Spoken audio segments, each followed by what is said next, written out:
was happy to be alive. The clouds crawled slowly across the blue, blue sky like fat fairies. And here in this small cafe in the heart of Paris, France, the tables and chairs waited patiently for the next story to happen along. There was Olson Riggs, here in this French cafe once more, reading the same copy of the New York Times that had been keeping him company for the last month of his visit to France. They gave him great comfort to think of his home country and of his place of birth, Boise, Idaho. Day after day, he reread his newspaper as if clinging to a mother made entirely of paper. Understand, he lived for these wanderings abroad, so for him this merely served as a way to appreciate his homeland.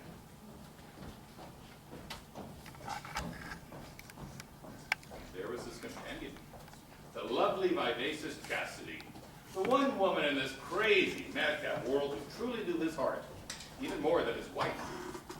How are you feeling today? She asked. Fine. He responded flatly. He didn't intentionally mean to sound so apathetic, but his mind weighed heavily on this day. I see. Chastity sensed his mood. A million thoughts raced through her head. The first one, as per usual, was, what if he's thinking of leaving me for his wife? His wife that he hasn't seen in 6 months.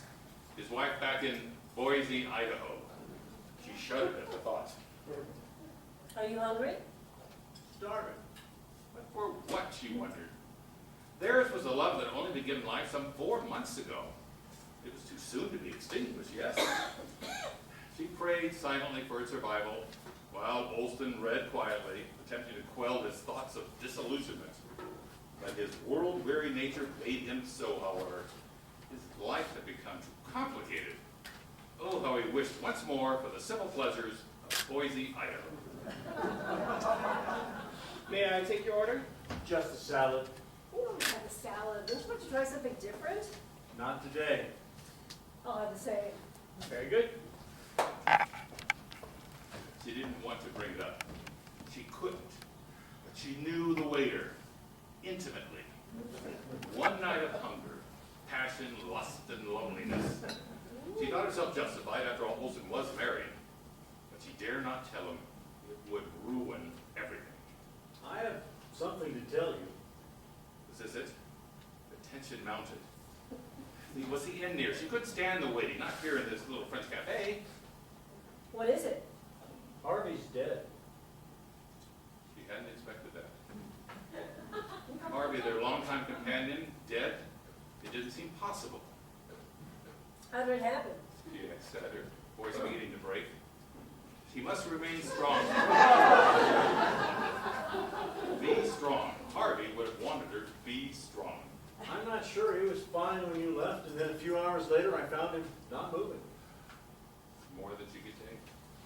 Harvey, so happy, so gay, so full of life, but full of life no longer. Was this an omen? What did you do with him? I stuffed him in a plastic bag and I threw him in the dumpster. Couldn't believe it. Thoughts began to race through her head. What was the truth behind Harvey's death? It's a bit cold, don't you think? Chastity did not want to let on that she thought bad things about her love. What would you have me do? It's not like I could flush him down the toilet like a goldfish. This was the side of Olson that Chastity had never seen before. Was he always this harsh, this cruel, she thought? Was this the man she loved finally unsheathed? Are you sure he was dead? I came into the room and there he was on his little hamster wheel, not moving. Harvey, their little hamster dead. Harvey, their longtime hamster companion, never again to run in his little hamster wheel. But the questions lingered. Did Olson have something to do with it? Was this how he intended to end the affair? He was a good gerbil. Harvey was a hamster. Chastity did not know why she referred to him as a gerbil. Maybe she was trying to bait Olson further. Oh, the games the subconscious plays with those in love. I've told you, Harvey wasn't a gerbil, he was a mouse. What game was Olson playing with Chastity? what cruelty lay behind it.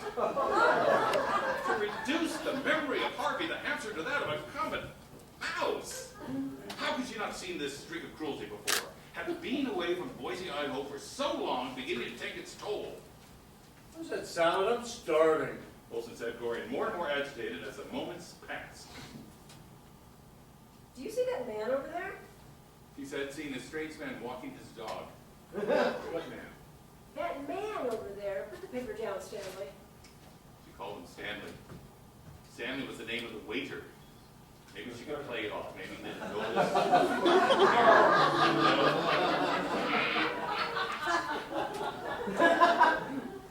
Excuse me, sir.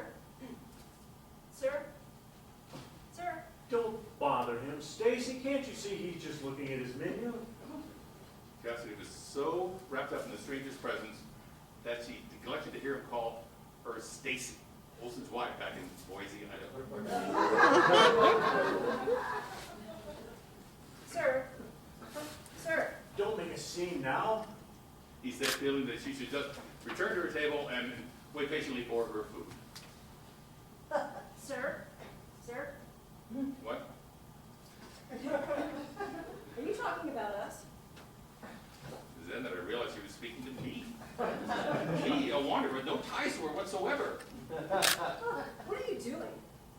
I'm waiting to order, I said. Hoping she would just go back to her beloved. He's talking about us, Stanley.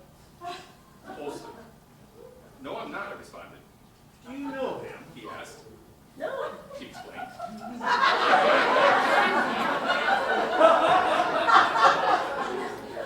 Who are you talking to? Months of uncertainty had beginning to take their toll on her. Beginning to hallucinate. I said, trying to break this strange reality she was creating. I think he's telling a story. Yet I wasn't. I was sitting here in silence, reading my menu. Sir, are you narrating? I'm only reading my menu, I responded. I was trying to haul myself into a twisted game. You are. He is Stanley. Also, What? nothing. Are you sure, Stacy? Chastity. What? I wasn't talking to you. Who are you talking to? I wasn't talking. I think he's making us into a story. Don't be silly. Who would do such a thing? And also was right in his thinking.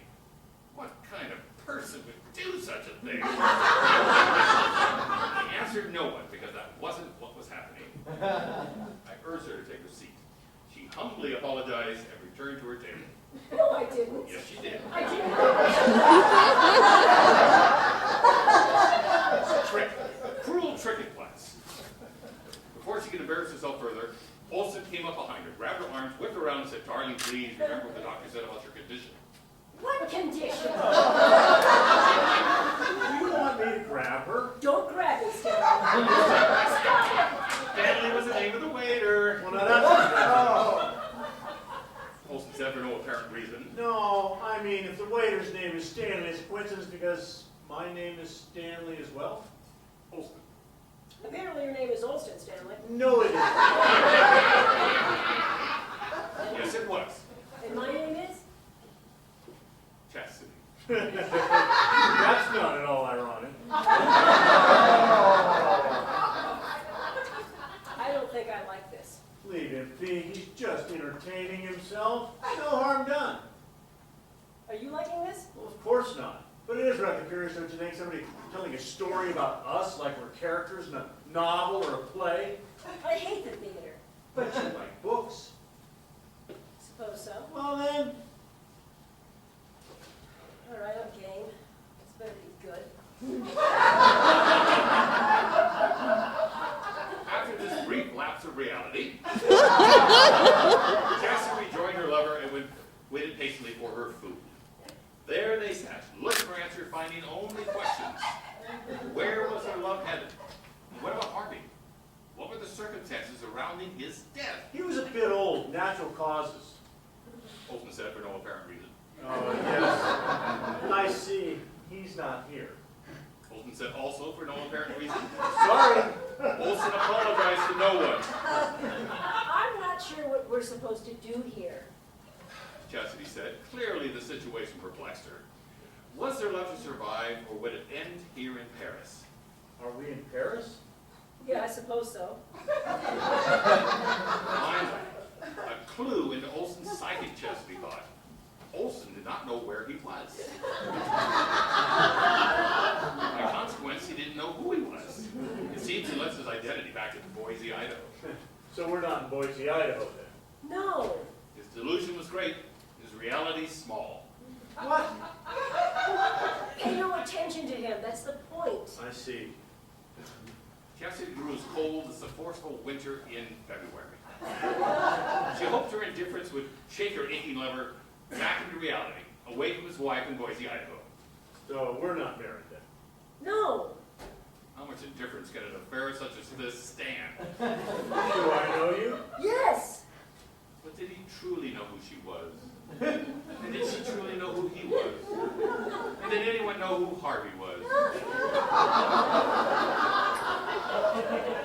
Did it matter? At this point, did it truly matter? A silence spoke between them. A silence. A silence that spoke Mount Olson molecules to Chastity. Would this difference be their ultimate undoing? The answer lived in Olson's mind. Eventually, the silence became too much. Waiting for their food became too much. She simply had to break this seemingly endless quiet. She just had to. She was compelled. So what about this wife in Boise, Idaho? Sorry, what? Your wife in Boise, Idaho. The one you think about a lot. Chastity's sudden directness struck Olson. He wasn't expecting such a confrontation. I see. I love her. The truth. Finally, the truth. Why? Because she's my wife. Olson answered rhetorically. Oh, how his flippancy raked her heart. His utter disregard shocked her. So you won't leave her. No, I love her. You love me. Do I? Yes.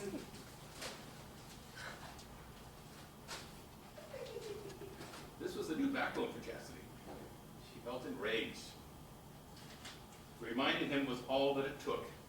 Suddenly, all the promises exploded like a huge water balloon. Paid by this, she threw her glass of water in Olson's face. Hey!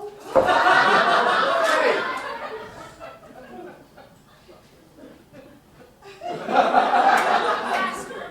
You used me. You never loved me. No, I didn't. Yes, you did, you bastard.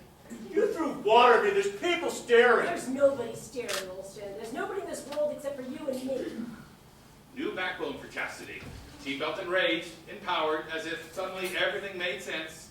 To signify this transformation, she slapped Olson's face. Hey! Bastard, you never loved me. You hit me. Yes, and I'd do it again. And she did. I can't help that you love your wife, but that doesn't mean you have to take me down with you. Chastity felt the need to explain that statement. What I mean is, I won't suffer because of your wife, who isn't even here in Paris, France. She's in fact in Boise, Idaho. Chastity, get a hold of yourself. I love you. I will always love you. Well, provided you don't throw water at me or slap my face any longer. You bastard. They stared at each other, long and hard, eyes filled with enough bulges that kill small animals. Suddenly, all the passion that they shared came rushing forth. It exploded into a furious kiss. They cared not that they were in public. All that mattered was the passion that spewed forth between them. A sudden burst of desperation, their longing lips of love that tangled together. How could Chastity have known, even as their lips grappled, that Olson still envisioned his wife? You can't tell what I'm thinking. That's true, but Olson had never kissed Chastity like that before, so she assumed. You've never kissed me like that before, Olson. I have to assume you were thinking about your wife. Well, I deserve more than that, Olson. I deserve the truth. I deserve magic. I deserve love. Love! Love! Love, love, love, love, love, Love is like a fat accordion player, Chastity. You never know which one you're gonna squeeze. Analogies were never Olson's strong suit. At this, Chastity could only laugh, Ha ha. genuinely. Olston, I can never resist your bad analogies. I love you. Say you love me. I do. Say you love me. I love you, Chastity. Oh, how wonderful. I'm starving for food. And for so much more, Garcon, more food. Chastity's illusion shattered as a young waiter Stanley walked in. Her heart skipped a beat. Should she tell him? Could she tell him? Would she tell him? I feel like you have something to tell me.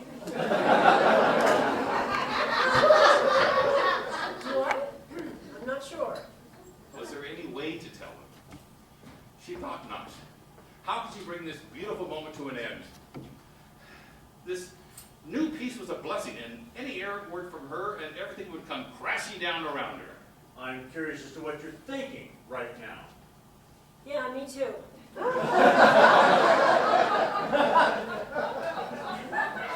thought it best to keep her awful secret from him. For his sake, she would not say a word. I feel like you have an awful secret. Really? Why is that? Well, I don't know, call it a hunch. How well he knew her. Could he read the tension in her face? Could he see the change in breath when Stanley walked into the room? Could he feel her change and rise in temperature when her misbegotten lover snuck her a glance? Wait, you slept with the waiter? What? No. Don't be ridiculous. You bastard! Olston, really, I didn't. Liar! You threw your water on me. You tramp! You! Okay, this You! is a bit much.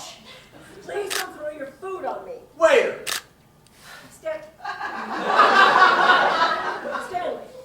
Once again, Chastity referred to Olson as Stanley, a mistake she would soon regret. I don't want to play this game anymore. What was it a game? Who could say? Waiter! Yes, sir. Don't give me that. You know what you've done. Was there a problem with the salad, sir? Oh, don't play dumb. Stanley. Stanley. Yes, Stanley. You know what you've done, Stanley. My name's Mark, sir. Liar! Stanley's good. I can be Stanley. You slept with my lover. Stanley. Yes, say his name. I like it when you say his name. This isn't funny anymore. You slept with her. I don't even know her. Lies, lies, lies. The world is filled with lies. No, it isn't. Just this one. You slept with my lover. I can assure you I never did. Oh, the tangled web of deception when we deceive someone. I should kill you right here and now, Stanley. I could get a manager if there's a problem, sir. Do something. Olson's fury was great. Filled with unrighteous jealousy that he knew in the dark corners of his brain was very wrong. Get out of here. You sicken me. Yes, sir. Thank you, sir. I think this has gone far enough. Yes, it has, you trollop. Okay, what about your wife in Boise, Idaho? There is no Boise, Idaho. There is only here and now in Paris, France. Stanley. Olston. Stanley. Olston! Do something! The moment was too much for Olson. He found no justifiable release in this endeavor. Whatever feeling was that he felt was wrong. This is your doing. You betrayed me. Be realistic, Stanley. Olston. You can't even say my name anymore. Who are you? Who am I? It's not real, Olston. Liar. You're scaring me. You betrayed me. You went too far. You went too far. Olson gripped Chastity's delicate hand. He felt enough rage to suddenly discharge the woman, and no one could hear Chastity's pitiful cries for help. Help! Help! Well, maybe some stranger would come to her aid. Maybe some kind soul would rescue her from Olson's wrath. What about the mystery surrounding Harvey the Hamster's death?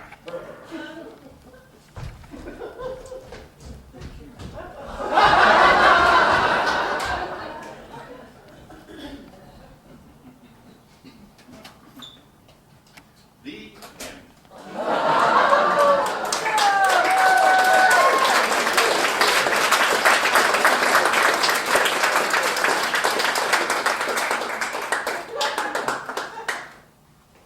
Chastity and H.R. Olson was completely gone before she made a move. And finally she was free. Free to pursue her life as it should be. Free from Olson's grip. Free from constant reminders of Boise, Idaho. She left that cafe in Paris, France, reborn. Ready to start her life over. Ready to write her own story.